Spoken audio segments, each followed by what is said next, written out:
have some shawl to wrap around them. In Terkadamba, they said that Rupa Goswami sat there and he wrote Bhakti Rasamrita Sindhu. He wrote one of the greatest literatures on the science of bhakti sitting under a tree. The Srinivasacharya says they cut their tie of family affection. They accepted the life that they accepted, but they never suffered. Because the fruit of it was, this is Gopi Bhava Rasamrita Bilahali Kalola Magna. It says they were always swimming in the waves of the Gopis' love for Krishna. They were just always meditating on that. They were thinking about that. They were absorbed in that. And therefore, although they were walking in their kalpans, they didn't feel the pinching cold. They didn't feel burning heat of Vrindavan in the summer. Vrindavan is a terrible place in the summertime. Whew. It goes up 45, 50 degrees. Terrible, terrible place. But they were never bothered.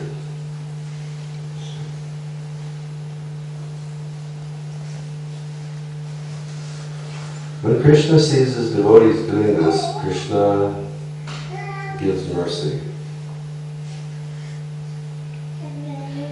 We've always heard in our practice of devotional service that when we perform some devotional service and the circumstances are difficult, then Krishna gives more mercy.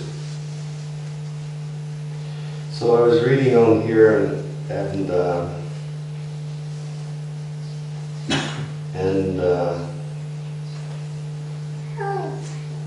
Prabhupada says that the psychology of Kunti Devi was that she was attached to the Vrishnis because she had family connections, and the Pandavas were her sons.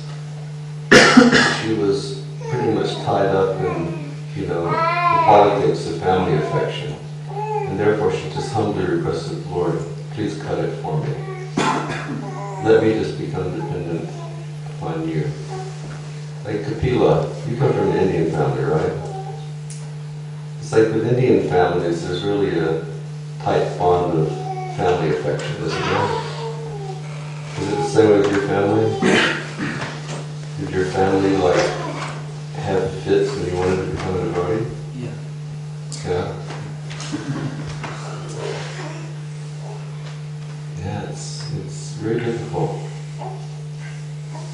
When I became a devotee, I'm from the South in America, I'm from Tennessee. And I became a devotee in Buffalo, New York. And I just walked into the temple on a Friday night, first time I ever went to a temple, and I stayed. And then a few days later I phoned my mom and I said, Mom, she said, baby, where are you? And I said, well, I'm in Buffalo, New York. She said, baby, what are you doing in Buffalo, New York? And I said, well, I joined the International Society for Krishna Consciousness. And she said, well, that's great, baby. She said, what are you doing there? And I didn't know what I was doing. I'd only been in the temple for about 4 days. I had no idea what I was doing. So I turned to the temple president and I said, what am I doing here? He said, my mom wants to know what I'm doing. What am I doing? And he said, well, tell her that you're getting trained up. I said, Mom, I'm getting trained up. She said, baby, that's great. She said, what are you getting trained up to be? And he said, and the temple president said, tell her you're getting trained up to become a Brahmin. I said, Mom, I'm getting trained up to become a Brahmin. She said, honey, that's great.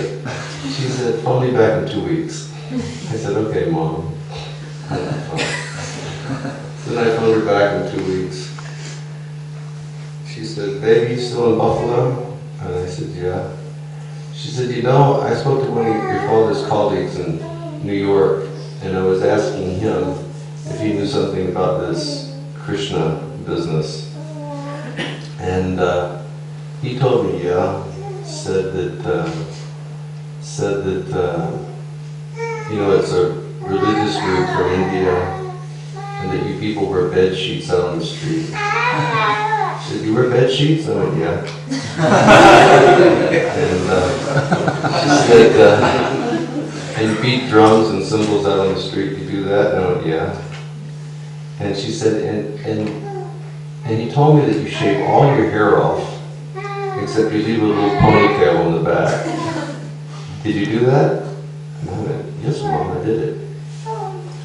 And there's sort of like a history that for years, you know, my mother and I had been like having a full-scale war about the length of my hair, you know, and she kept, because I had like long hair, and I had like a long red beard, you know, and she used to call me a bloody communist, because she figured every communist had to have a red beard, you know. So she called me communist, and she didn't like all that long hair. You know, she used to fight. We used to have like good wars, you know. She hated that hair. And so she said, baby, did you shave off your hair? And I went, yes, Mom. Then the line went real silent. And then I could hear my mom on the other end of the phone. She just went,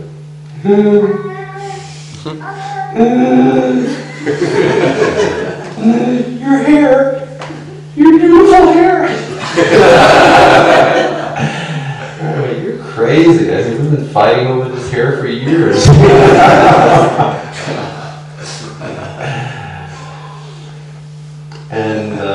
And then it's funny because it's like your culture is one thing, being an Asian, you know, such family ties, but our culture, you know, like America during that period, our family wasn't very attached to one another at all. And after I was in the temple for about 2 months, one of my friends back down in Tennessee died. So then I went down to, who was a very close friend, and I went down to sort of console the family. And I turned up at my home, and my parents didn't know I was coming. So I knocked on the door, and they came to the door, and my mom said, yes, may I help you? And she went, is that you? And I went, yeah, it's me. So then I was home for about 3 days, and while I was there, we just, I mean, it was like my parents were asking questions 24 hours, you know. I mean, they were just, and they were so nice, you know, so nice. It was like, you know, my mother was in a grouchy mood, and, you know, no fighting was going on, and, you know, it was like incredible. Then after about 3 days, you know, I had to go to the airport to fly back up to Buffalo. My dad and I went out and got in the car. I said goodbye to my mom, and then my mom came running out to the car in a state of absolute hysteria, crying, and my father and I looked at one another and said, what's the matter with her? And she ran up to the window, and she's like, you're going to the monastery! I will never see you again! But Kunti was saying, please, Lord, just cut all of this. Please cut it. Just make me a dependent devotee. Let me be dependent on you. I don't want to be dependent on my family. I don't want to be dependent on my relatives. I don't want to be dependent on my bank account. I don't want to be dependent on anything. I just want to be dependent on you. And then Srila Prabhupada, he says, he concludes by saying, therefore, sometimes the Lord wants to show his mercy to a devotee who maybe is weaker. And therefore, by his grace, the Lord will actually remove like a big impediment from that devotee's life in order that the devotee will actually become dependent. Now, when I read that, when we were reading the purport, although Srila Prabhupada was certainly a perfect devotee, and not a weak devotee in any sense of the word. But I was thinking of the example of Prabhupada's own life, because Prabhupada had a number of children, and he had a wife who was like undoubtedly a very cultured lady, and probably following like all Hindu rituals and traditions and so on. But the situation was an impediment.